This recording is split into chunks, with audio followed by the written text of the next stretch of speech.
Hello there, and welcome to episode 19 of the Or So She Says podcast.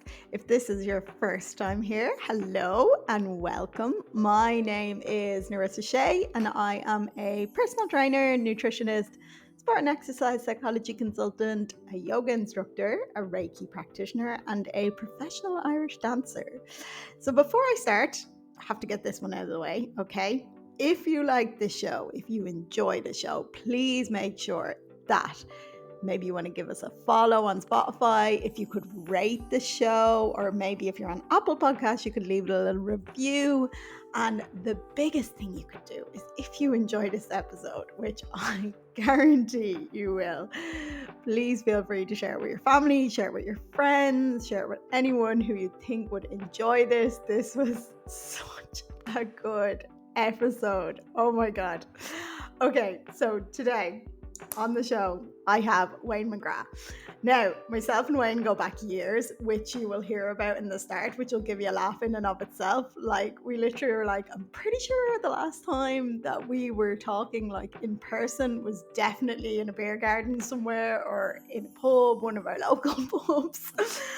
And oh my God, like this conversation ended up being the perfect balance of such deep talks. Like, we went so deep on so many topics that was completely off script, by the way.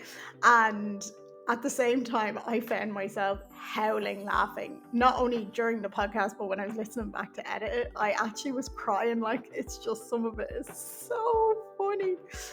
And I think you're going to really, really, really enjoy this podcast.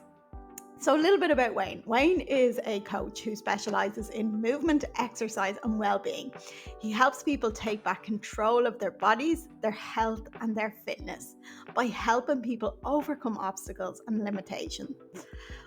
Wayne guides people to perform at their best in their day-to-day lives. And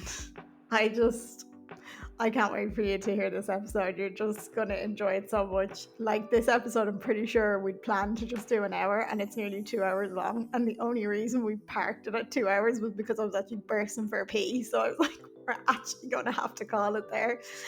I hope you enjoyed this episode as much as I enjoyed recording it and listening to it. And without further ado, here we go with episode 19 of the Or So She Says podcast with Wayne McGrath. I was actually going to say, do you actually remember the last time? Because I'm going to take a wild stab in the dark and say it was or probably at a party in the pub. after the pub, maybe. Would it be 4 or 5 years ago? Definitely. Where we were probably both intoxicated. I reckon that was about 5 or 6 years ago. Us intoxicated? Never. Yo, 100%. I feel every bit of my adulthood starting to like present itself in my body, in my psyche, everywhere.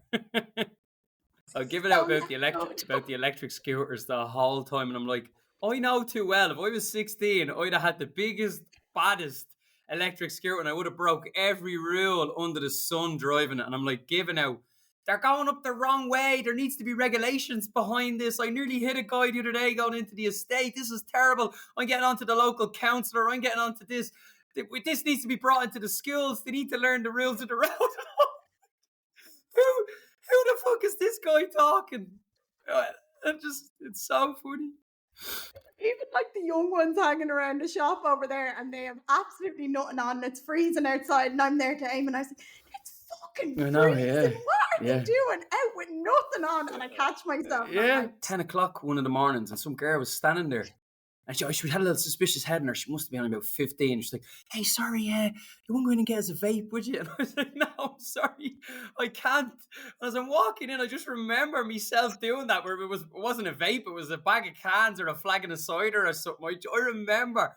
And I just thought, and that's the first time that's ever happened to me as an adult, where someone actually asked me to go in and get them something in the shop. I was just like, that's gas, man. I'm definitely an adult. I feel like I've only become an adult in the last 2 years. Yeah, really, really. Me too. And actually, sometimes I still get ID'd, so I feel like I get away with it sometimes because I'm short. If I don't like wear like adult clothes and I go in, they're literally like, do you have ID? And I'm like, sorry, let me get my phone out. Can you say that again, please? I'm going. I have me head shaved because I'm going bald and everything. I'm just gonna go with change and no resistance. Go with the flow of change. Change is hardwired into the fabric of the universe. Trying to convince myself that everything's okay. Say that though, because do you know what? And then I will get into the questions, I promise. But we have this really preconceived notion of aging being so bad because of where we are. But in other parts of the world, like in the more like indigenous cultures, like they respect their elders so much, like they're on a pedestal. Like aging is beautiful for them. And if you look into like Taoism and stuff, when they talk about the seasons of life and all, they talk about all these beautiful highlights, and I was like, that's such a beautiful way to look at it. I'm environment, and I watch people all the time constantly resist change, constantly resist the aging process, constantly fighting against it, fighting against themselves, fighting against their natural selves, fighting against something that's inevitable, and it's hardwired into the fabric of our DNA, into the fabric of the universe, and people resist it so much. And if you go throughout all ancient cultures, ancient mythologies, all the indigenous, our own indigenous culture, even shamanism, everything, everyone talks about the death, life, rebirth cycle and change, and how it's all part of this grand plan to keep moving us forward in humanity. And people resist it so much in the modern Western world, and it absolutely wreaks havoc on their systems. And I witnessed that day in and day out in here. Yeah.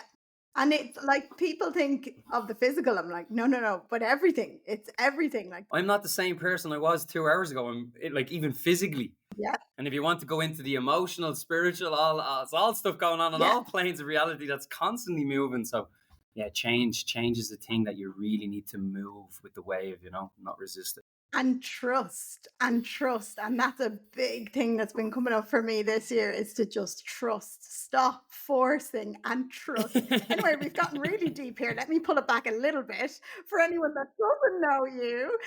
Who are you? Tell us about your backstory, your life story, how you ended up in the health and fitness. I would actually more say wellness space. Let's say wellness space. I think the most quick fire way of talking about that is maybe just how I get into the health and fitness space, I suppose. I'd say how I get into the health and fitness space probably would have been a bit of a selfish pursuit, more so for working on myself. So basically, like, health and fitness saved my life at least 3 times. So I hit 3 like kind of milestones throughout my life where shit really hit the fan and things didn't go well for me. And physical fitness and health and well-being and everything that comes together, that's packaged and all of that stuff, really pulled me out of like a couple of dark spaces in my life. So there were more kind of selfish pursuits in the beginning, but then when I realized the actual true power this stuff has, I just followed a calling for it. And ever since then, I've just been evolving and evolving and evolving. And kind of my last milestone, the last time when I really hit the wall in life, and I used training and health and fitness and movement in particular to help me get out of that dark place I was in. That opened up. That was my last time. I haven't had a setback since then. And that opened me up to a whole well of what really lies inside this system and what runs it from the background. So that was a big opener for me. And myself, my work, Move to Freedom, everything has just been constantly evolving ever since then. So I'm like nowhere near the finished product. I don't think I ever will be. I'm just a pure student of everything got to do with just being human and health and wellness and everything. So I'm constantly evolving myself. I'm constantly evolving my practice. So yeah, that's kind of my story. So it was more of a selfish pursuit of trying to help and work on and fix myself. And through realizing the power that I had, I just followed a calling to, get into helping others and get into this space and do it with integrity and authenticity the best you can, because it's very easy to get lost in this game, Yeah. But come here, I think most of us get into things for selfish reasons. Like we go into it because we want to do it for ourselves, and then we realize it works. It fucking works. And you're like, do you know what? Yeah, exactly. And then you can authentically work with people because you know it works. Like, I mean, when I did my yoga teacher training, I was like, I'm going to Bali, do my yoga teacher training. This is going to be great. Like, I loved yoga. Yoga's great. So why not do my yoga teacher training? And I always say to people who ask me for advice on coaching, PT, anything like yoga instructor. And I was like, look, do all these qualifications, but like, just because you enjoy something doesn't mean you're going to end up enjoying coaching it, right? Because that becomes a big difference. There's a big difference between like enjoying your yoga classes and teaching a class. It's not about you, right? But I think the segue into things, you have to get into it for your own reasons to realize and know it works. But I think you've gone like, you would definitely be someone that I would send people to if they're really into physiology. Or at least, like, at least I could pretend on social media that I know me stuff. I'm only joking. I'm only joking. I've seen the work you're doing with people, like, and you're doing stuff at the gym. I'm like, I don't even know what he's doing. Like, I get why he's doing it. I was like, but there's such a focus on actual like functional movement, which I think is really, really important. And like the work you're doing with your clients, like you work with amazing people. You're working with like boxers and everything. And I was like, to actually work, it's not just like going in and doing squats and deadlifts and all. I was like, you're actually working with their body to get them moving better.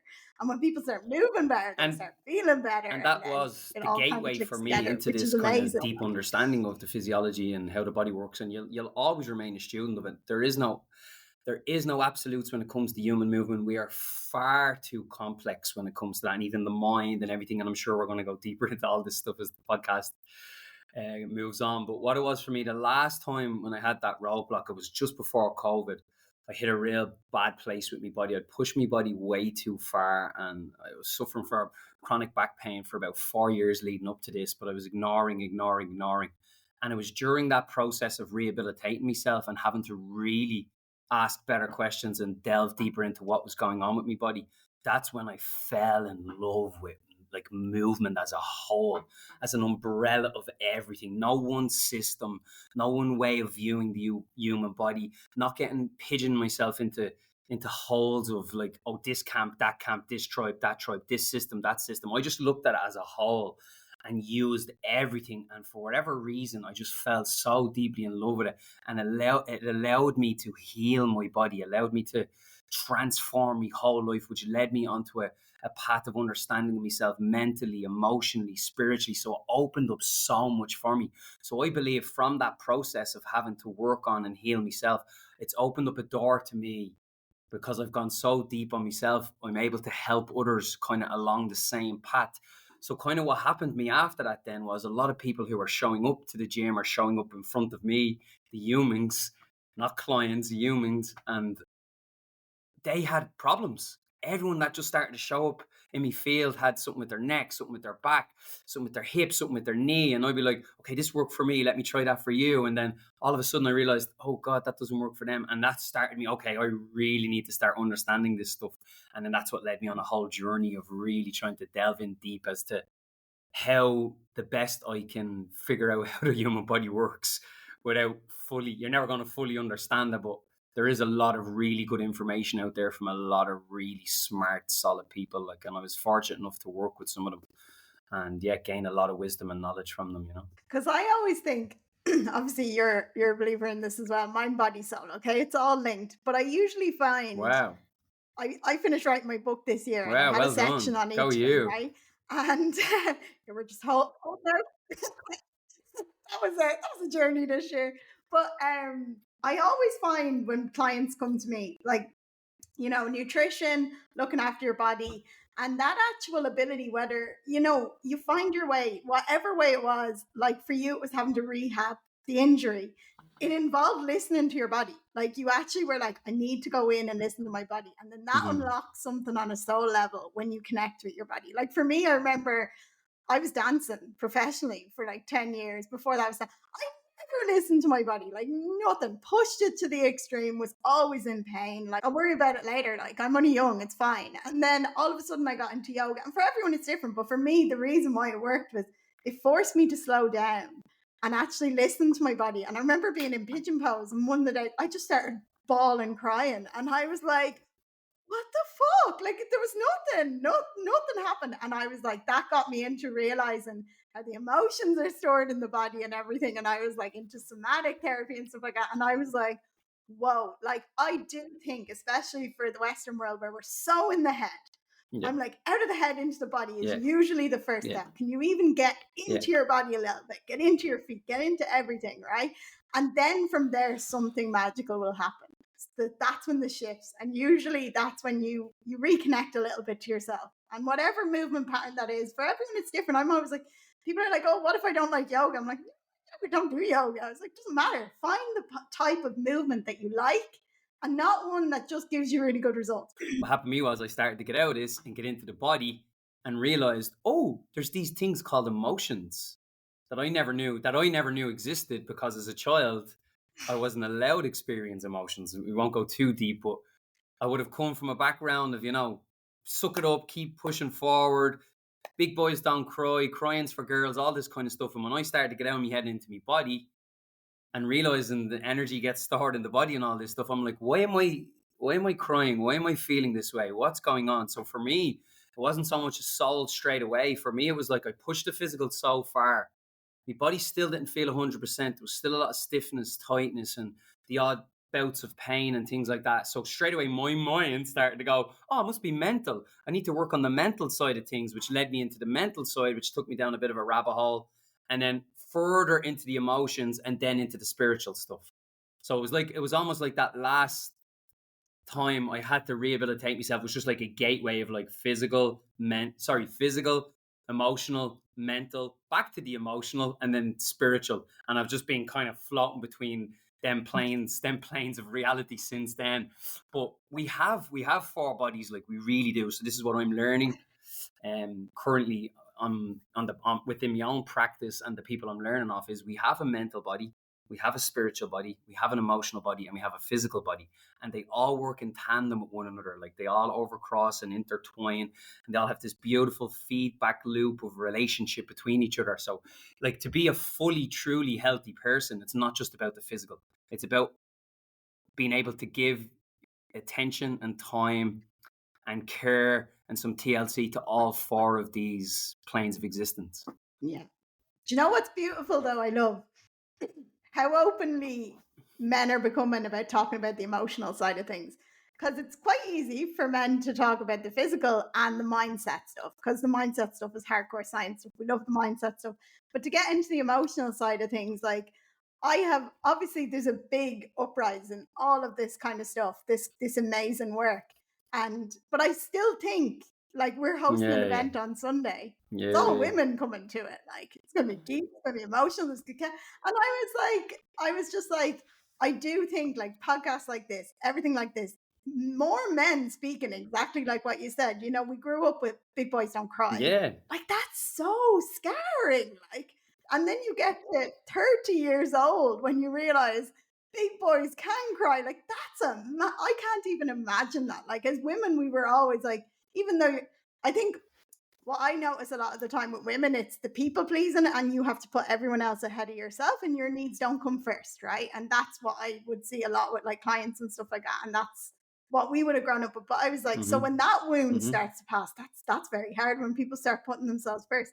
But for men, that whole idea, I can cry, is like, I can only imagine how powerful that would be. For both men and women. Like, we're super suppressors, and we have so much conditioning and so much programming put onto us by society that we've lost completely touch to who we truly are.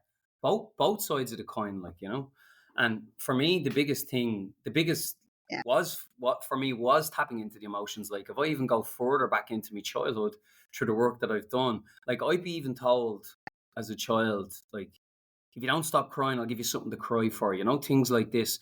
And if you think of having to suppress all them emotions all your life, so I'm 34 now in December. I started getting deep into this work at 30. So for 30 years, you're suppressing. There's actually science. So this isn't airy fairy. This isn't woo-woo stuff. We'll probably get into some stuff that seems woo-woo, but I'm all about the science as much as I can. I'm starting to learn how to read research and everything, study all this kind of stuff. And there is science behind this, that when you suppress stuff, it wreaks havoc on the body. It suppresses your immune system. Your cortisol levels start to rise. There's this constant feedback loop between the body and the brain, your neurotransmitters, the emotions, the physiology, everything. So this is scientific. When you suppress whatever the emotion is, sadness, anger, grief, fear, whatever's coming up, and you suppress it, over time it will start to wreak havoc on your physiology. You're right. It's not a woo-woo thing It's anymore. It's like, no, it's literally like a field of study is psychoneuroimmunology. And it's all about stress, inflammation, but all coming from emotional yeah, responses to things and not allowing things move through the body. And I'm having like 40-year-olds and stuff like that come to me, and like they'd be quite fit and healthy and stuff like that, being diagnosed with things like arthritis and stuff like that. And they're like, what? And I'm like, I don't think like this is so much deeper, but you go to the doctor and the doctor says, we'll do some tests, take a pill. yeah. What, like, It's a net negative for yeah, society, anti-medical, in my opinion. And we actually look into some of the research and realize there's a lot of great doctors yeah, out there. Medicine has its place. Every single thing in existence has its polarity, you know. But medicine falls under an umbrella. Modern, we just talk yeah, about our kind of societal, modern Western world kind of medicine. And there's two paths you can take. There's one called pathogenesis and salutogenesis, right? And salutogenesis is kind of what originally medicine would have been. It would have been, okay, Narissa's coming to me with a problem, and I'm going to use a multidisciplinary approach holistically. Holistic just means everything. Holistic is such a buzzword that throws people off, when it literally just means the whole picture, the whole body. So holistically, I would have gone, okay, what's Narissa's issue? And I'm not going to stop until we get to the root cause. That's salutogenesis. And then you have pathogenesis, which is, what's this problem? What's the symptom? And how can I take it from 100 down to 50 and send you on your merry way? And that's what modern medicine does, because we're dealing with mass issues that doctors and the medical just doesn't have the time to be sitting down with people and doing this work. That's why we have so many different disciplines.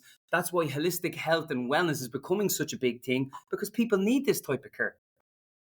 So medicine has its place, you know, and the more science delves yeah, into this stuff, the more it's becoming less airy and fairy. I think that's why men and women and all of us are getting more into it, because we're like, oh, this is no longer woo woo, you know, oh, what's a soul? It's just that kind of woo woo thing that no one really knows about. No, actually, we do have a soul. We're energetic beings, we're emotional beings, we're spiritual beings, we're human beings, and science is starting to delve into all this and actually prove that this stuff is real. Like, yeah.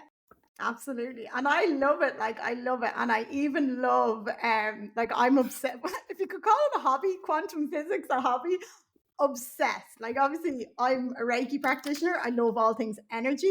But my God, when I look into quantum physics and all of the things like superposition, all these things, I'm just like, literally, like this gets me going. I'm like, look into like this split experiment and that will blow people's fucking minds. Like literally you looking at something changes the outcome of it. And I'm like, you don't think that your perception creates your reality? I was like, it literally does.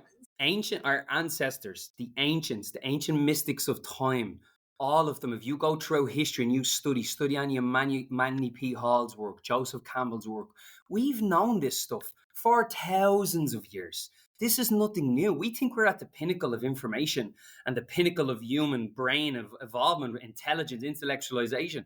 We are so far off the mark. We've known this stuff for thousands of years. It just got lost. And if you want, I'll explain. I can explain to you how it got lost, but it's Yeah. very deep. But that stuff got lost. And it's just starting to come as a bit of revival now. And what's happening is the divine is just giving us little sprinkles of it through, we'll see how they get on with quantum. Let's feed them some of that information back. Because time and time again, humanity just keeps falling into its shadow. And we're kind of getting back into it now with the quantum side.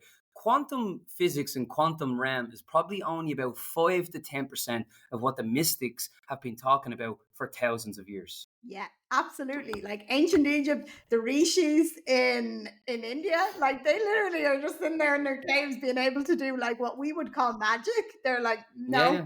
we just can manipulate life force to do this. They were like, it's actually not that hard, but they kept it so secret because of the Dark Ages and everything was getting shunned. So it's only what's his name? I'm gonna pronounce this wrong. Mahavad or Babaji, when he was reincarnated, and then he started bringing this, and then the lineage down through that it was actually brought, and he was like, now you need to write a book. now you need to do this. The world is now ready for it. But they've done this for thousands of years. I always think it's hilarious. You can just imagine like Jesus and the Buddha and all sitting up there looking, going, the fact they have to call things the science of spirituality is probably making them sit there going, fucking brilliant humans. Well done. You were saying I could talk to you about how it got buried. It would have been went probably away for a while. with the rise of the Roman Empire. And then the Roman Empire evolved into the Roman Catholic Church. And then that was burning witches at the stake. You know, this kind of stuff, all the conspiracies that went with it. But that was all, and this is no offense, see, I don't want to go too deep on it, but there's no offense to anyone who's a Catholic or a Christian or none of that. I practice and believe in multiple disciplinaries when it comes to religion and spirituality and all that kind of stuff.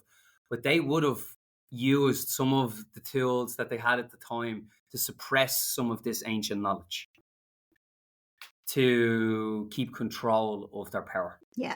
Without going too deep. So anyone who taught differently or alternatively would have been persecuted. Like, this is like the burning the witches at the stake. I remember like when I heard about this, like back when I was younger, you'd be thinking of horror stories, witches, and I was like, no, actually, these witches were medicine women who were probably doing energy healing and coming up with like herbal remedies and stuff. But they were burned at the stake for being witches and practicing dark magic and all. And I was like, no, they absolutely weren't. If you mention the occult or alchemy or ancient mysticism to someone, they straight away think it's devil worship, when it's actually the complete opposite. Yeah. The word occult just means hidden wisdom, hidden culture, because they had to hide it. They had to hide it because they would have been persecuted for practicing it. And all it was it's just know thyself. It was just a way at the time, giving the time that humans were trying to understand themselves. And that's all it was. And I think that threatened the powers to be at the time. And that's why that fear was instilled into people. And as a collective consciousness in the modern Western world, that fear like loops around our psyche, around our existence, you know? And a lot of people are terrified to delve into that. I've chatted to people now that have gone deeper and deeper and deeper into my spiritual work. People have had all sorts of clairvoyance experience, extrasensory perception experiences, awarenesses, and they're absolutely terrified to talk about it because they're like, oh, I look like a weirdo, or I look like this, or someone might experience some sort of energetic process as a child. Their parents told them they're weird and they suppressed this. So that suppression that evolved through like the Roman Empire and maybe the Catholic Church and all, trying to keep power and control over people, stop people from tapping into their gifts and their power, that still lives in our psyche. And that's why people call it woo-woo and kind of afraid of it now, you know? You mention a soul or spirits or mysticism, straight away people will just shut you down. Like, oh, let's take it back to earth, take your tinfoil hat off, you know, this kind of stuff. And what happens is, right, I'll just touch on that tinfoil hat problem. Extremists do the cause no favor. Extremists do the cold, hard, reality, factual stuff no favors. And then what happens is you get someone who knows a bit of stuff about the facts and the reality of it. You get people out here that know nothing, and you have the extremists. We get shadowed out by the people on either end.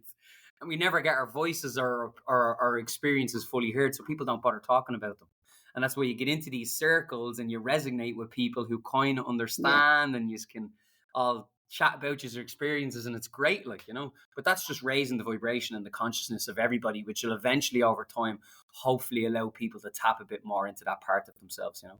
Oh, absolutely. It's happening now. Like, you can even see it in people that don't believe in this, okay? Like, they're going through some massive things. They can't understand why their whole world, nothing's working for them anymore, and they don't get it. And I'm like, oh, because literally the frequency of the planet, like Mother Earth's changing. This is science, right?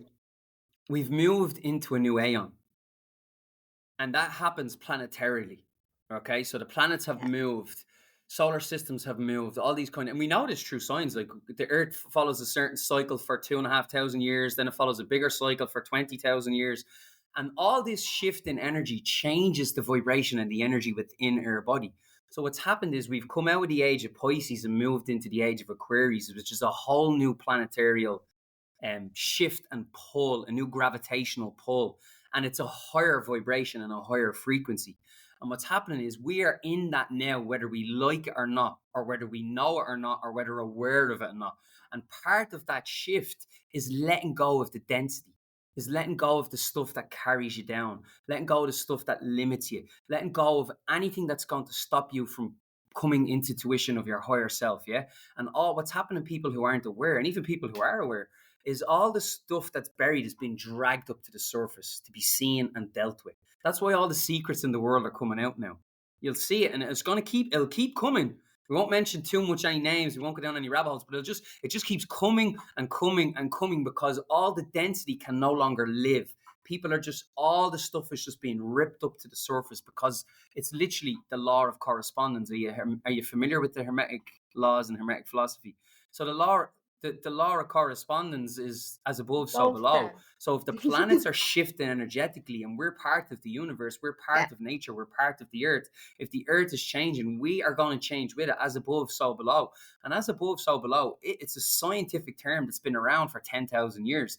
The same way a bacteria can enter our body and affect us, as above, as below, so above, as above, so below, so can planetarial shifts energetically affect us as well. And what's happening is we've moved into this time now, and people are just, the stuff's just being dragged up for them, and they're looking for avenues, they're looking for ways to deal with this stuff and process this stuff. And that's why people like yourself now are stepping more into their gifts, so you can be an avenue and a place for people to come and work on themselves with this new shift. Yeah. And I actually have a really good question off the back of this, right? What about the people that are really resisting this? And what I mean by that is things are getting harder. Everything is coming up for them. They don't understand why it's gotten harder. So they still turn to drink, drugs, everything else. That's what happens. And you won't get it in this lifetime, they'll get it in the next lifetime. Yeah. So you're like, it depends on what lens you're gonna view energy on. You know, you can go into karma then as well and look at, okay, well, what's their individual karmic role? What's the role that they've decided to take in this incarnation? Why aren't they waking up? And I hate using that word, but it's just terminology, we mouth noises, but waking up to the fact that they have some stuff they need to deal with to move on to the next level. And when if people don't wake up to the fact that this stuff is happening, they'll just fall deeper into the shadow and back into the matrix and back into the program. And that is absolutely fine. And that is okay. And there's absolutely zero judgment on that. And that's just where everyone's at in their own individual soul journey, you know? So that's what will happen there. Yeah. And I think like the thing about it is the more, how do I put it without sounding, the only way I can think about it, we hear all these big spiritual talk, like speakers and all these things, and these big podcasts that seem very out there, right? People we know that might be struggling at the minute are not going to listen to them. They've never heard of Next Level Soul, right? But then you have things like this and people like us, and they see that, and we are sharing it, and we're not overpowering it, but that they know they have a safe space to come and talk to and be like, you know what, I have been noticing a couple of things. I've been you probably notice this dealing with people in the gym all the time. They're like, you know, like there's stuff I felt like I could deal with 2 years ago, and now it's coming up, and it's like, actually not that you dealt with it 2 years ago. It's that probably pushed it down 2 years ago. And now I've had so much stuff in my personal life this year. My God, between obviously everything coming to the surface for everyone, but then also getting attuned to Reiki, like mother of God, the stuff that's come up for me that I've had to work through this year has been next level. But I'm so thankful for it, to know how to move through it, because there's stuff we're pushing down there from like 2 years old that I didn't even know that was there. And I was like, to release it is just, it's amazing. Like you feel like a weight is literally lifted off your chest. And had I not gone down any of these routes, I would still be pushing it down. But I feel like even before I started getting into this, shit was starting to turn, you know, first Saturn returns, late 20s, shit was starting to come up then. But I was just like, I'm going to keep partying and I'm going to keep touring and everything is grand and I'm totally fine. Even though, why am I getting chronic anxiety and panic attacks? Like where's the last port of call? It comes out in the body. And the body starts getting panic attacks. You're like, right, okay, what's going on? I finally have to listen to you. And now I'm like, oh my God, I'm so grateful for all the people in my life and also all the tools that I have now to work through things. It doesn't mean that you run away from the bad feelings. Like we have this thing in our head, I don't want to feel uncomfortable feelings. Like that I don't want to feel uncomfortable is we're conditioned into a fallacy. We're conditioned into thinking when things aren't going good, something is wrong. This is what we're conditioned to believe and think. We think that Yes. everything must be on the up all the time. Everything must be positive all the time, love and light all the time. Why? And then when shit hits the fan, it's like, oh, why is stuff going wrong? I don't get this. Why would God do this to me? Why would the universe do this to me? Well, you just shift the script on it and go, it's a cycle. Everything's a cycle. It's not a linear line to perfection. There is no such thing as perfection anyway. And it's a cycle. And every time you go up, you'll land in a good place. And then you'll start your cycle again, and you'll go on the whole journey again. And it's a cycle that brings you all the way back to the ultimate goal of the soul, which is to return back to God, return back to the all. And we're going to go through multiple life, death, rebirth cycles. Shit's going to hit the fan constantly at us. And you know what the funny thing is? The deeper you go into this work, the worse it gets. I was trying to find the right word there. But when you go, the deeper you go into yourself, I'm trying to find the word without saying worse. See the way the conditioned mind comes in, the worse it gets. But the harder it gets. But all the time, and when you become aware of programs, when you become aware of actually what lives inside the unconscious mind, and you think, oh, I'm aware of it now, and I see how it plays out in this form of reality, and then all of a sudden you go deeper on yourself and you see how the exact same program plays out in a different version of reality, and you start to really deeply question who you are at this stage of the work, you know. So I think to become yourself, you have to be a little bit, you have to be nobody for a while. You have to accept the fact that everything I ever thought or anything I ever knew about myself, about reality, about even my childhood, my ancestral lineage, the universe, how it works, you have to accept the fact that that might need to be dismantled and pieced back together again, you know? And I think that's the hardest part for people. But I'll just touch on what you were saying earlier about if someone isn't really going with the flow of the predicament that we're in and the predicament the world is in, you just have to understand you have to meet people exactly where they're at all times. You can't throw buzzwords at them. You can't throw big things at them if they're not ready for it. But what allows you to guide them is to understand that there is a divine spark that lives inside us all. There's knowing that's any bigger or special or better. There's no guru out there that's up on this hierarchy or this pedestal. And if there is, they're not worth it, even a half a cent to even listen to their information. We're all on a level playing field. Every single one of us has the exact same divine spark inside of us. And it's all just about helping guide people to understand that that's the reality of the situation that they're in. And whatever language you have to use or whatever modality you have to use to get them to see that and understand that, that's the road that you're bringing people down. That's true healing, in my opinion. And whatever that involves, if that involves plant medicines, if that involves psychology, breath work, going to therapy, whatever it may be, the gym, whatever, people will find it multiple different ways because every soul, every divine spark has its own resonance, has its own affinity to certain things. So you found it through yoga, I found it through mobility, maybe you found it through breath work, I found it through plant medicine, and our soul has all these different types of affinities and resonance that lives inside us, but the divine spark remains the same. And the goal is to lead people into that divine spark and allow that to blossom. And what happens is the divine spark is buried in about 200 feet of muck for most people in the modern Western world. And our job of doing the work is to dig the muck out, remove the layers, dig, and find that spark and bring it up to the surface. And that's the real hard work. And that takes you on a deep journey, you know. But people just have to meet themselves where they're at. Yeah, and exactly. People who are getting involved in this scene of wellness and working with people on a spiritual level, an energetic level, a psychological level, they need to have done a lot of work on themselves before you can go and work with anyone else. This isn't fairies and unicorns or Lord of the Rings or cowboys and Indians. You're dealing with people's souls. You're dealing with people's psyches. You're dealing with people's divine spark. So you have to have a lot of energy and a lot of resonance and a lot of vibration inside of you to help carry people on this journey. So that's why it gets deeper and harder, because you can only take somebody as far as you've gone yourself. Otherwise, if you don't, you're just perpetuating the cycle of shadow. You're just perpetuating the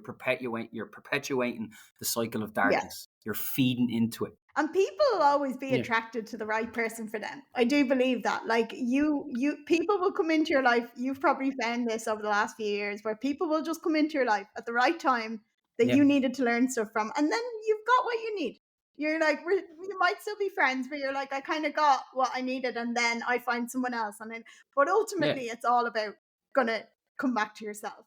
But exactly like what you said, when you were like, when your whole world kind of falls apart, it's like that first dark night of the soul where you're like, I'm sorry, what the fuck? I'm not a dancer. I'm not a college graduate. I'm actually not Yeah. not from this place. I was like, I'm actually not really Narissa. Your entire life, you're Yeah. like, I'm sorry, we have Yeah. this thing Yeah. called money that we exchange for things. Like your whole life, you start questioning everything. Like your whole life falls apart. Dark night of the soul can be fucking terrifying for people because your whole ego is going through a death. And you're so attached to these labels you give yourself. Like, I am Narissa. I'm a yoga teacher. I'm a dancer. And all of a sudden you realize you're not. And that actually that's not what you're at all. And for the first while, like what you said, when it is hard. Labels and like your name. Yeah. And what your name, what you identify as, all of that limits you. And I know we need to do that. We need to honor the plane of the material plane that we live on. We need to honor our humanity, and that's all part of it. But at the end of the day, labeling yourself, even unconsciously, most of this stuff is unconscious. Nearly 90% of it is very limiting. And when you start to remove them labels, and like you're saying about the ego death and things like that, like what you're doing is you're taking the programs that you've developed to help you survive. You have to understand the ego is not the enemy. People have it all wrong. The ego is an absolute fantastic servant, but a terrible master. The ego is what keeps you grounded here. The ego is what keeps you surviving. Now, there's a difference between ego and egotistical. Yeah, when you say this, when I'm talking to people about ego, right? They get confused and they think it's egotistical. They just identify with this egotistical aspect of the ego. But the ego is divine. And there's a divine ego. And what you need to do is not even so much kill the ego or make the ego the enemy, all this force, fighting against yourself. You need to integrate the ego into your true being. So the ego serves a purpose for the expansion of the soul. And you need to understand that all this all along, all the trauma, all the wounds, all the programs, all the limiting beliefs, all the labels, everything that you've done, your brain has done, has just been done to protect you. And when you accept that fact, when you finally understand that, it makes the dark night of the soul, or whatever labels we want to put on it, know thyself, shadow work, whatever you want to call it. All it is you're just getting to know yourself, your truth, who you truly are, and understand that all of that stuff all along, even bad stuff that was done to you, we can even tap into the Eastern philosophy and everything, and even bad stuff you might have done to people. We live this whole life as victims and victimizers and all this kind of stuff, and we all play all sorts of roles. But everything all throughout that journey is leading you to this one point, to accept who you truly are and all the lessons that come with it. And you integrate that part of yourself, the ego or the personality or the perception of self, into the true self. You take all the experiences and integrate them in, and that's what makes you a divine being. You need to honor your humanity and your divinity at the same time. Now, what a lot of people do is, a lot of people forget where they come from when they start on this spiritual path. And they identify very much so with their divinity, and they forget their humanity. And I think that's a fallacy a lot. And I think you need to understand you integrate both, and you live on both planes simultaneously, not sequentially. You never forget where you come from. You wouldn't have an ego if there wasn't a point in having it. And then what happens is you actually build a divine ego. Exactly. That's the funny thing. When you've broken down the programs, when you've started to filter out, I keep doing this, the unconscious mind, because it lives back here and it rules my world. When you start to bring that into your conscious reality, you get a divine ego then. Because the ego's working in service to the great soul, to the spirit, to God. The ego works in service to it then. So it actually becomes divine then. And people get really hard on themselves when they start noticing all these patterns and stuff. But I'm like, no, can you give yourself a massive hug and say awareness is the precursor to change? I was like, the fact you're realizing these things and noticing these things, they're finally, now I'm doing it. I think people are so hard on themselves. And I'm like, do you realize that you probably didn't have that awareness a couple of years ago? I was like, that's amazing. This actually leads perfectly on. I want to ask about this, okay? Because I know you're recovering from an injury. And I'd actually love for you to talk about this, mainly because of everything we've talked about there. I'd actually love to see how this injury actually impacted your growth on also like your spiritual journey, because injuries can be actually quite profound because they forced us to go back. When was it? So I was training for a marathon last year. I done a massive big challenge. I pushed my body to the extreme. So let me see what way I could piece this together. So after all the journey I'd gone through, after all the realizations I went through, because programs are so unconscious, and like I said, every time you think you've dealt with it, you come to another level of awareness and another level of awareness and another level of awareness, and the programs keep playing out. And what they do is, I know I'm going to go off on a tangent here, but I'll piece it back together, is the programs will start off as these massive, big, fire-breathing dragons that want to like breathe down on you and just fucking ruin your life. Like, and the more you go through the levels of understanding and awareness, it goes from this fire-breathing dragon into a little bunny rabbit. But you have to go through the fire to get there. Does that make sense? So what happened to me was I'd gone through all my work. I'd probably turned the dragon maybe into the pit bull, maybe. And I think now it's a rabbit, yeah. And I kind of fell into my shadow a little bit, and I was pushing my body so hard because I felt good with my physical self. I kind of felt good with where I was at.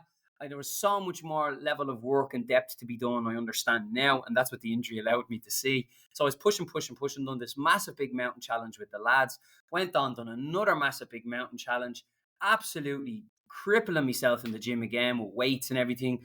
Ignoring the warning signs, ignoring myself again, convincing myself that I'm a great lad and everything's okay and I'm doing my meditation and all this stuff, and getting trapped by the program again, getting kind of caught in my shadow again a little bit. And I was training for a marathon, and then it was about a month out from the marathon, and a hernia appeared. So I got a hernia. So we can look at this on multiple ways. Yes, I was putting too much pressure on my physical body, but also, I'll use the word, my higher self or whatever was trying to get me to slow down because my body wanted to release something. So I'd hit a new depth of understanding of myself, and I think unconsciously I was ignoring it with the training. So the hernia appeared, and what happened to me was I slowed down because the hernia literally slowed me down. I couldn't do anything. And within that slowing down process, I realized what was happening was my body wanted to release something energetically. An old, deep, ingrained pattern that I will own and it is mine, but it was also maybe ancestral. It was something very, very deep. And my body wanted to release it. Like my body, when I slowed down, my body would start vibrating like this. My skin, my muscles, everywhere would start vibrating. My body wanted to release it, but it couldn't release it if I was lifting weights and pushing it back down and running and jogging and ignoring and pushing it back down. So when I slowed right down and I was sat with myself, and actually it was cacao that helped me, and I brought it up to the surface, and I had these three now massive energetic releasing experiences. Like I probably would have lay on the bed screaming at the top of my voice for maybe, I'd say, a half an hour straight. And it was all just grief and shame and everything just pushing through the system. And also my physical body needed some healing because I was pushing it too far. I could feel my body starting to heal itself again. Every time I drank the cacao and went into my mind, I could feel the cells healing again. I could feel the body. So I'd just gone way too far into my shadow, and I needed to see something. And I seen the energy that needed to be released and where it was coming from. But then I also seen what I was doing was, as part of breaking down the ego and integrating into the divine version of myself, I was identifying so much with the physical. And it was unconscious to me. So this is one thing, this is a great point for anyone that's going to listen to this, hopefully one or two, to understand is programs are so unconscious. So go easy on yourself. and they have many arms and legs to them. Like, I thought I was a great lad. Oh, Mr. Spiritual, Mr. Physical. This is I was having a jolly good time, and woof, like a car crash, I got smacked with it. And I seen a program play out, and my mind went. Now, I would have never got that if I didn't get the hernia. I know that might sound crazy for some people, but this is my truth. This is the reality. And what I got shown, how I identified with the physical, where it all came from. I'm sitting in this gym one day, and there's a fella I work with, and he helps me out a lot. And I'm sitting there, and he's getting me to think about things and understand things. And I literally finished the call with him. I think it was a day later. I'm sitting in the gym, and I'm like looking around at the gym, going really deep, and I'm like, oh my God, the gym is the father. The gym is the father. Oh my God, the gym is the father. And I'm like ringing him up. He's out walking on the beach. I'm like, the gym is the father. Oh, now I know. And I got seeing this, the gym, right? The gym for me was my inner child trying to get acceptance and love off me dad. So I'm sitting in the gym, and it's like, whoa. I'm like, and that opened up a whole new plane of reality for me. Do you know what I mean? I'm just sitting there, and I'm like, and then all the information comes flooding in. So sometimes, as hard as their hernia was, as much as the 9-month layoff wreaked havoc on my mental health, I was able to just sit centered in it and just understand and go, this is just a separate part of my journey. The line is like this, and I'm just taking a little detour now to learn some things, to swoop back in and come in again. And as hard as that was, like, I'm in here training people, watching my body, feeling my body kind of, fall apart on a performance level. And I'm looking at everyone training, just like, fuck, I just want to train. But I had to sit centered and understand this is happening for a reason. So every negative thing that happens, every like, even we deem it negative, it's just, things just happen. They just are. And if you move with them and try and learn the lesson and slow down and not let other people get into your head, not let the veil of other people's veils be pulled over your eyes, and just stay centered. There's so many lessons in a setback. There's so many lessons in adversity. It all just depends on how you want to view it, your perception, and how still you can sit in the storm, basically. After that process, the only way I could describe it, as I came out the far side of it and the heft of it had been lifted off me, I felt like I had been living inside this box all my life, right? And I was getting everything I ever needed inside this box. And I thought this box was my reality. And then all of a sudden, someone ripped down one of the walls, and I walk outside, and I'm in the middle of the fucking Sahara Desert or the savannah or the rainforest. And I'm like, what the hell is this? And I'm bare naked, and there's just millions of people looking at me, and I'm like, that's how I felt, because the program had such a grip on me, and it was the program was shaping how I viewed reality, how I viewed people, how I would look at people, how I would look at myself, how I would think if someone went to gym, it would make them a better person. I was just so identifying with the physical on an unconscious level. And I have that ripped off me, have the reality of the gym and the father and the want to be seen and love from the father all ripped open. It was just a massive, massive, massive big process. And it made me feel like I was literally standing in the middle of a jungle that I didn't know existed, bare naked. And I had to start piecing everything back together again. Now, that's not the first time that's happened to me. That's happened to me a couple of times. But this one really hit me on a deep level. So yeah, something like an injury and a setback and slowing down can be really difficult and really challenging, but like anything, it's a blessing in disguise.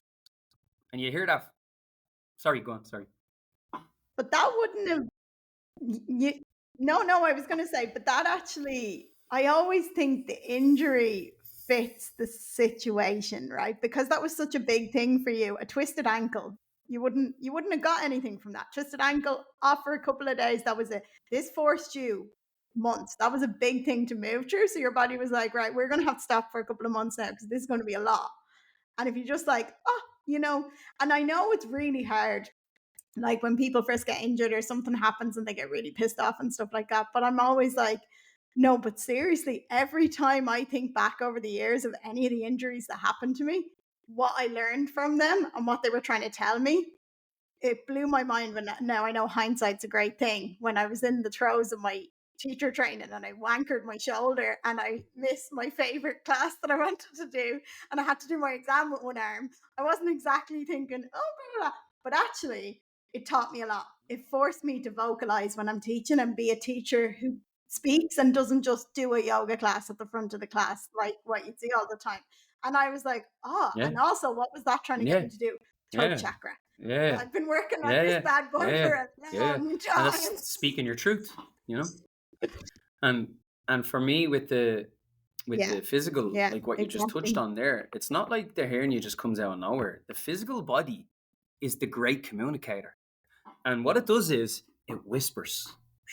Gets you know a little bit, little nickel, little this, even the mind, because the mind and body are connected. They're a constant feedback integrated loop between the two. One tells the other what's going on, and the other tells the other what to do, and they're having this beautiful relationship. So the body and the mind, they whisper to you. They'll whisper in the beginning, and then they might start talking, and then they might start talking louder, and then they'll start shouting, and then they'll start fucking screaming, and then they'll get a fucking whatever them microphone things are called, and this is the hernia now. This is the hernia going, slow the fuck down. So the body is the great communicator, and it'll communicate. And mine was communicating to me. It was letting me know, but I was in my shadow, and I was just like, yeah, great lad, I'll deal with you later. Until the point where I had to take out the microphone, stick it to the side of my ear, and shout, ah, and that was the hernia. So the little things will, over time, they'll accumulate into bigger things. And the body communicates. What's the best way I could explain this? Because this is something I'm only really understanding since this incident with the hernia. So we have 4 bodies, right? We have 4 planes that our body kind of interacts with. So we have the physical, the emotional, the mental, and the spiritual. The physical, we can all understand that. It's physical, it's matter, we can touch it, it's meaty, it's real, right? Then you have the emotion, and you're like, well, I can't see emotion. I can kind of feel it, but I can't really see it. But the emotion communicates with you through what? Through your physical body. Okay? The mental. Yeah, I can think, I can thoughts, I can understand thoughts. I can't see them. They're not tangible. They're not meaty. They're not matter. The mental communicates it through what? The physical body. And then you have spiritual. If you have a spiritual, like if God has deemed this time in your karmic journey to be when you step into your power, it will communicate you through the physical. Because it's the only way it can get the ego's attention. So the body is the ultimate communicator. And this may seem airy-fairy, but it's not. What are emotions? Like, without going too deep into them, what do you feel? What do you feel when you feel fear? Your heart rate starts racing. Cortisol starts moving through your body. You go into a fight or flight mode. Yeah. You start breathing heavy. That's just an emotion. It's just a thought. It's just an experience. And you feel it in your physical body. Like anxiety. The mental is the same. Yeah. The mental will leak in and create the emotion. The mental, I know you've probably gone deep into meditation. When you go deep into meditation and you really still down, this is what happens with your thoughts. They go, brrr, brrr, brrr. They just move so fast. There's just millions of them. And you think that they don't affect your physical body. Of course they do. If we give the physical body so much, we don't give it enough credit for everything it does. This is what helps the soul evolve. This is the vehicle. It communicates with us all the time. It's so powerful. Everything it does for us, like on so many different levels. And this experience with the hernia was really allowed me to see that. I got it deep when I rehabilitated myself first, but this level of awareness was so deep, the way I was able to see everything. So yeah, a big setback and a big adversity like that it can be a blessing. I could have sat here crying my eyes out, moaning. I lost money in business because I wasn't able to advertise properly. I wasn't able to make videos. It was an actual shit show. I had only moved in here. I was only in here not even a day when the hernia appeared. And I believe it's a test. And I'm like standing here with new bills, new rent, moved into a new house, a young kid, not knowing where my business was going to be, basically left the premises I was in before, complete, absolute shit show. I could have literally gone back to drinking drugs, and do you know what? I wouldn't have even put myself down about it, because it was that tough of a process at the time. So yeah, every adversity, I could sit there, I could go to the drinking drugs, I could bitch, I could moan, I could whine, I could cry, but I'd done too much work to lead me to the point where I went, no, I'm going to sit centered in this and see what's on the other end, as tough as it was. So behind every setback, there's always magic there, always. If you're willing to lean into it, yeah. If you're willing to lean into it. But see, what happens then is, would you say that the setbacks will keep coming until you lean in. This is what the universe does. It's like, you know that famous quote, I asked God for strength and he gave me challenges. Like, that's literally it. And what happens is, if you're sitting there, you want to be very careful what you wish for and what you call in. Honestly, I shit you not. As you get deeper into this work and you start to understand the energy, you want to be very careful.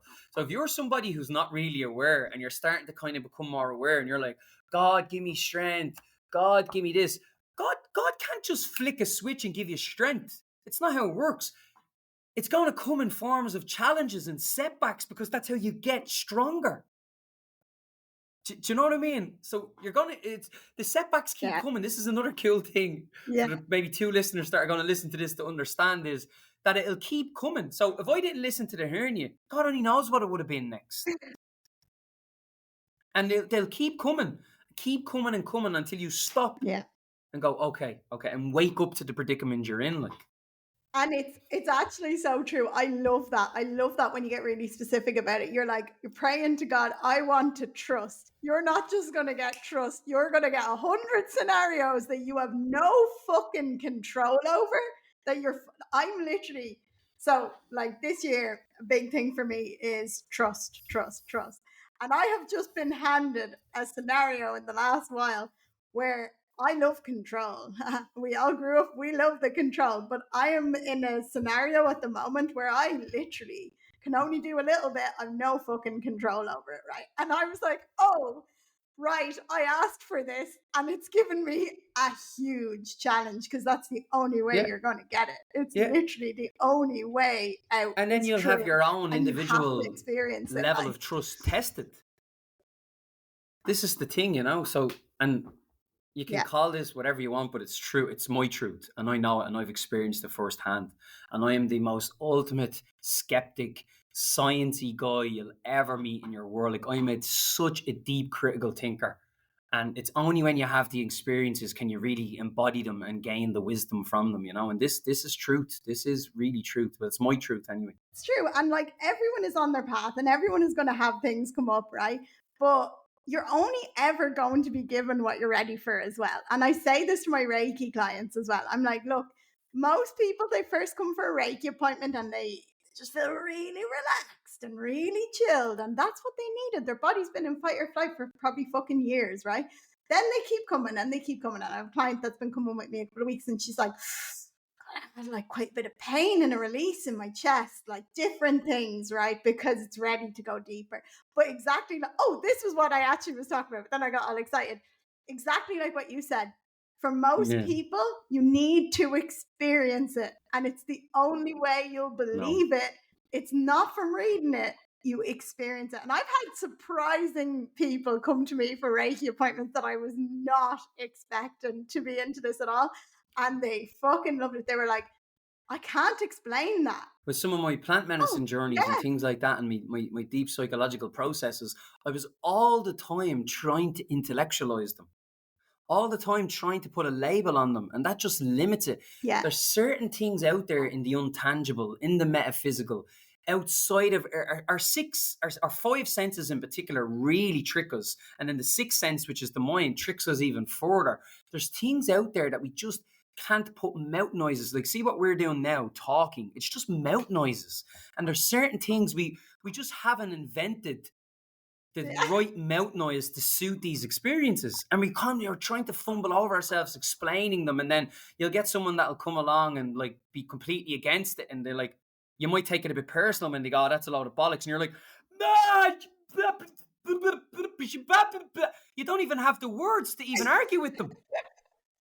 because it's an embodied experience that you can't put into words. And I kept trying. It was actually Daryl, my friend, who was like, stop trying to put words on this, Wayne.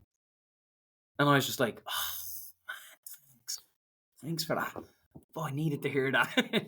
So I just stop, and then I don't get caught in the silhouettes of arguments with people, because I've worked with a good friend of mine who helps me out a lot, and he teaches me a lot and be like a mentor to me. And he's like, you can only explain your experience to somebody who has the level of awareness to understand. And that's so simple. But what's happening in the world all the time is you'll get people in camps, left wing, right wing, whatever you want to call it, and neither have the level of awareness the other one has. And it just ends up being this. Laughing, baiting off each other. So I can't explain to somebody an experience that they've never had if it's my experience. But I can to someone who's on a similar level of awareness. Yeah. And I started to think that maybe I was wearing masks, but it wasn't. What happens is, this is what I learned, is we have all planes of reality. We have multiple planes of reality, multiple planes of awareness, and a real true person who's really doing this work truthfully understands that you live on all planes simultaneously. So just because you're doing your deep inner spiritual work and you've done all 20 ayahuascas and you've gone to shamans all over the world, you don't stay up on this big higher spiritual hierarchy plane and forget everything yourself and everyone else underneath it. You live on all these planes at the same time. And that's what I started to realize, is that doesn't matter how deep you go with the work, you can always still have the conversations just further down. I'm not going to explain to somebody who has no idea about an ayahuasca experience, I'm not going to explain it to them. I'll give them little bits, but I'm not going to. I'll just meet them at where they're at. And what I'm doing is, I used to think I was wearing masks, but I'm not. I'm just living on all planes of reality. So I can be this version of Wayne at this level of awareness for this person of where they're currently at. And I know I'm making it look like we're moving up, but it's not. This is circular. It's everywhere. It's everything. It's not like we're moving up or leveling up or anything like that. Everyone is on their own individual journey with their own individual divine spark. There is no hierarchy to this. It's just and someone can have a level of awareness where they're completely not having a clue, and a year later be a guru. Like, I believe that, because of the energy maybe they buried inside them. So you can't write anyone off. So you have to live on all these planes kind of like simultaneously, you know. So you can be Narissa in the pub with the girls having the crack. I can be Wayne in the pub with the lads having the crack. I'm not sitting there on my spiritual high horse looking around judging everybody. And I can also go into a group full of gurus and understand what they're saying to me also at the same time. And I don't need to get this information and come back down here and start trying to fucking push it on everybody either. Like,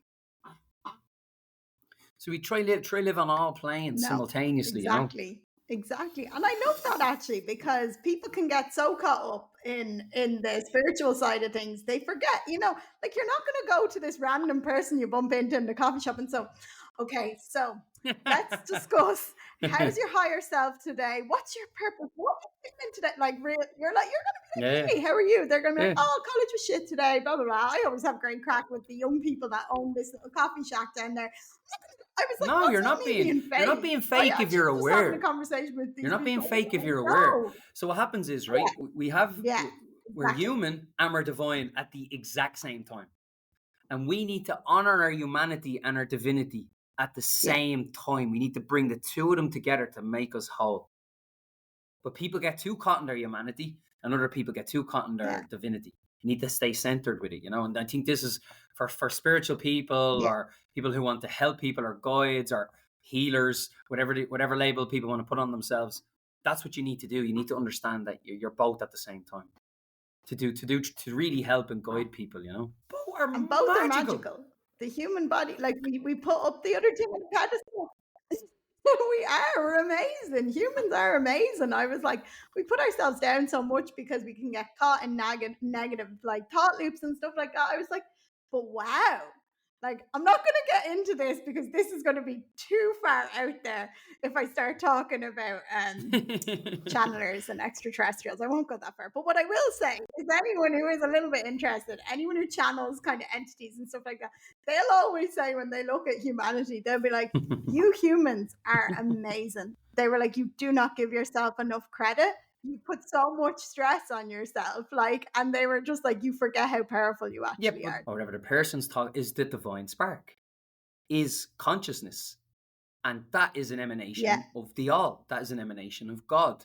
So the word God can be quite triggering for people, you know. When I say God, I mean everything. All of it. The transcendent that lives outside of the universe.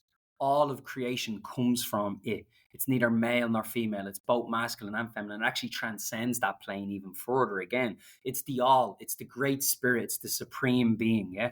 That's God. And when people are talking about the power we have is the divine spark that comes from God, which is the soul, which in Christianity would have been called the Holy Spirit. And in other things, in other traditions, it's called different names, but it's all the same thing that they're talking about. And that's what we have. And if you can imagine God as like a big giant sun, right? And sunbeams come off it. So like the sun that lights the earth.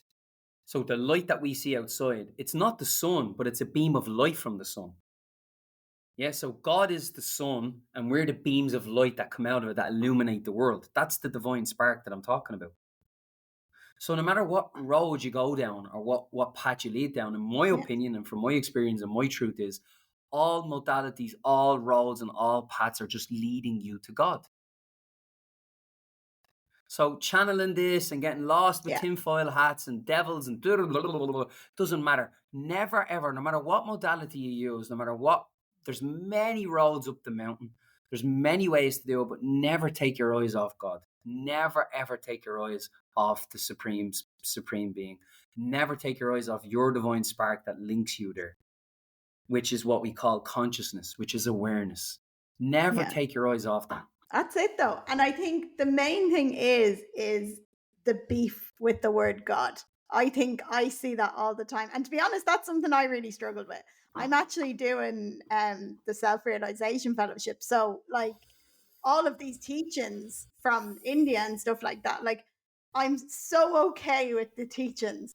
And there's still that with the word God. I'm like, why can't you? And that's a me thing. And I'm like, but what? I understand. By the way, I understand, but how I would do this if I was speaking to myself or something like that, I'd always be like, universe, source. 6 months ago, I would have said universe. It's only when I had the experience of God that I was able to understand. Like when I had the experience of the separation of consciousness, and that actually happened to me through the artist's way, through journaling. When I had that experience and then I realized it and then I seen it and then I felt it, and I believe that was the beginning of the heart chakra starting to open. And I was like, whoa, oneness, connection, God. And it just burst open for me. And what I realized is God is truth. God is unconditional love. God is supreme being. God is spirit. And all the cultures are all talking about the same thing. Even the modern organized religions of today all of them have truth in them, an essence of truth anyway. And it all links back. And the reason why God is triggering, because people look at this big giant male figure who's going to point his finger at you and judge you. When I say God, that is not what I mean. When I say God, realistically, what I mean is the unconditional love of the whole universe, the supreme being and spirit that has our back with the divine spark. And how we get into that divine spark is through the lessons we learn on this plane of reality that we're on now, our humanity. But it came full circle for me. So it was weird. Like I had this when I was reading all the kind of lessons and stuff like that. And then like I'd call in when I'm like doing, before I start my Reiki, I call in my spirit guides, angel guides, Reiki guides. And recently I've been like, I'm God. And it's been really simple with me. And I'm like, how about we skip all that and actually just call God in, you know, the main one. I was like, but it's sitting better with me. And like, even I think, like what you said, if you grew up in Catholic Ireland and you grew up, like I was that annoying kid in school who wrecked the priest's head. I was like, but why? But why? But why? Because it made no sense to me. I was like, why would you go to hell for stealing sweets?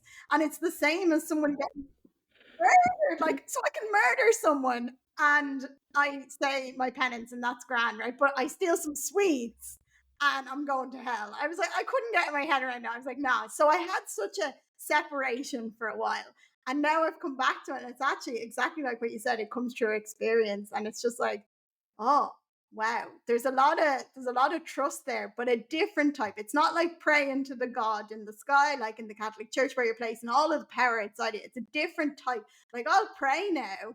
I was praying this week, but I'm not praying to something that I think is outside of me anymore. That's the divine spark I'm talking about. I'm thinking about like what you're saying about guides and things like that. Like all like the demigods and the gods of mythology and channeling in spirit animals and channeling in energies and guides that you're working with and the angels and all of this stuff. All beautiful energies, and you can get impersonator energies and you can get negative energies and all this kind of stuff. But none of that matters when you set your sights on God. So all of them energies are just archetypes. Yeah. They live in the astral realm of archetypes. And what we do is they're archetypical energies. So that's what Jung would have been getting into with his collective unconscious and the unconscious collective and things like that. And we just tap into these archetypal energies to bring that energy into our being. But in comparison to the energy of God, that's nothing. God transcends all of that. All of that comes from God. So I can be here praying to Mary and even someone as a powerful being like Jesus that had the Christ consciousness and things like this. Just setting your sights on God is just it's a different experience, and you claim spiritual sovereignty through that experience. You're not handing your power over, but you're understanding at the same time you are working with the divine will of God, but through your own spiritual sovereignty. So like God is such a funny one, and I'm only I would have never even dreamt of saying this 6 months ago. It's just I say it now because it's truth, and the further you do on this work, the further you go in yourself, you find that actually harder to lie and easier to speak your truth because it's truth. You feel it in your body, you know. Boom. Sorry, but what a perfect way to finish this. Back to the start. Truth, you feel it in your body. Back to what we were talking about at the start. I was like, I could talk to this guy all day, and I just realized we're like an hour and a half here. No, you're grand. Like, I wrote my schedule off for one anyway. Right. I was like, I'm probably going to need the ground for an hour after this podcast. Because it's so funny. I know we haven't talked, but like I'd be watching it on Instagram and I'd be going, she's evolving. Look, I can see her. She's coming more into herself. Look at the energy she's giving off. She's getting more vibrant, more truthful. Wow, Narissa's really, really embodying herself. Remember I said that to you in the message, like you're really embodying yourself, and that's why I knew the podcast could go any which way. Look here. Before we finish up, where can people find Instagram? My Instagram is great, but it's old me. I'm actually thinking of rebranding in 6 months to a year. I still have a lot of deep inner work I need to do on myself. I need to do a couple of things in the background, but I'm planning on rebranding maybe sometime in the future. Currently, where I'm at now is I'm still like really in depth with what I do. Like I love what I do. I love the people I work with. It's amazing, but I just feel like I want to give more. But I can only give as far as I can give to myself and as far as I can go on myself. So Instagram is really where I just arse about, but I'm actually having a block with it lately. So I need to actually sit with that and get over that. But yeah, that's another process for another day. But yeah, Instagram is really. We were talking about this. Oh, sorry. I'm going to say move to freedom. I'm going to tag everything in the caption below. But we were actually talking about this before we hit record, and the amount of people that are having huge blocks with social media this year. I went offline for ages because I was like, I actually hate it. I was like, I cannot bring myself to create content or go online because I was like, there was just this energy online that was just like so false or something to me, and I was just like, ugh, it was giving me the ick. So I was like, I'm just going to go off it for a while, and I had no desire to make content. And so I totally get you. I was there a couple of months ago, and when you're trying to market, it's pretty shit when you really don't want to be. Because the more you go deeper on yourself, the more you're tapping into your true essence, the more you're tapping into your natural self, the more you're becoming authentic. that platform doesn't value that. And I noticed that. I'm like, I'm gone so deep on myself. I'm so self-aware. I'm becoming very authentic. I'm finding myself, and I want to keep myself for now. And that platform just pulls me into a version of myself I don't want to be, and I have to keep pulling back and pull. So I'm just like, I just have such a block with it because the algorithm doesn't reward authenticity. But still, it doesn't mean you can't use it. It just means you need to figure out your way of using it that suits you. And I'm just locked into that process now. I'm actually getting somebody to help me with it at the minute. So that's a process I'll need to go through. But I'll figure it out as I go along, and I'll get back onto it again and try to be more consistent, because like anything in the universe, everything has its polarity. Social media has as much good as it does bad. I've connected with some great people on social media. I've had a guy who mentored me for 6-7 months through social media. It was a fantastic experience. I've friends that I meet up with from social media. I have people I talk to daily. I get people messaging me about positivity stuff that they're struggling with, stuff they might have seen that I helped them with, and I message people the stuff they've helped me with. So there's a lot of positivity on it. It's very hard to remain authentic and true when you've found a bit of truth in yourself. Yeah. Oh, I love that. That's true. Everything. It's how you use it as well. And when you're going, it rewards aesthetics over authenticity. And I was like, I actually think the algorithm needs to change, because the reality is that's not all social media platforms. Like, I actually think it's funny. I put up a video on TikTok, right? Now, I'm not really on TikTok. I literally put up a video of a 7-minute video, me ranting about trying to buy a house in Ireland in 2024 and the fucking mortgage process as a self-employed person. 100,000 views it's at. And I'm like, that's crazy. Just talking shit. Like, it's not scripted. I put that same video up on Instagram, wouldn't go anywhere because it's not aesthetically pleasing. My God, I'm sitting here like this with the front camera on. But I was like, and I'm not saying, oh, TikTok's great. It's not. It has its downfalls as well. But I was like, there has to be there. I think people are kind of getting sick of Instagram as well. It's similar stuff. It's all repetitive stuff. There's a lot of like, you're just playing to the rhythm. You're playing to what the marketing person is telling you. You just see the similarities across the board with everybody, and you know where they're learning it from because you learned it off the same person. And there's all these courses and people trying to make money off. I'll sell you how to do content. I'll sell you how to do this. There's courses left, right, and center, because it is a big market to make money. And you know yourself, once money gets involved, it loses its essence. And that's I think that's what it is. But I think Instagram will do a revamp again. Yeah. But all these platforms, they'll always go through a life, death, and rebirth cycle. This is what I believe. But the thing about Instagram is people can sell any identity or persona they want to the world. But do you not see it? Like, for me, what shifted with me is I see it now. I see the pain in the really, really perfect Instagram pages and stories and all now. I see the pain in the eyes. I used to be like, wow, their life looks perfect, and look at all their stuff. I see that, and I'm like, there's pain behind those eyes. Because you've tapped into your own pain. That's why. False. When you tap into your own pain, you start to see it in other people. You start to see the baggage that they're carrying or the weight that they're carrying. So not the actual trauma, but you see it. Like, you go, oh, Jesus, that reminds me of me last year, or that reminds me of me 4 or 5 years ago. Because you're so self-aware, you start to see it in others, And the thing with social media is a big place for people to be seen that weren't seen. And it's completely out of balance. Like, there's so many people on social media that probably weren't seen by their parents, maybe got put down by a school teacher, just never really popular growing up, or whatever it may be. I'm probably using the wrong words there, but just weren't seen, and they use social media as a way to compensate for not being seen as a child. And you'll see that everywhere on social media. Like, everywhere people just want to be seen. How many likes can I get? How many views can I get? How can I be controversial? How can I be revealing? Like, it's crazy. Like, it's just people just want to be seen, but it's a compensatory wanting to be seen. It's not truth. It's not, that's a external validation. No. It's never going to get them what they want. And they reach the top and they realize it. And what is that thing? Is it Jim Carrey who was like, I wish everyone could get rich and famous and see how shallow it is. It's so funny. Like, you'll know yourself from doing your work with people, when you start to have deeper conversations, everybody knows everything.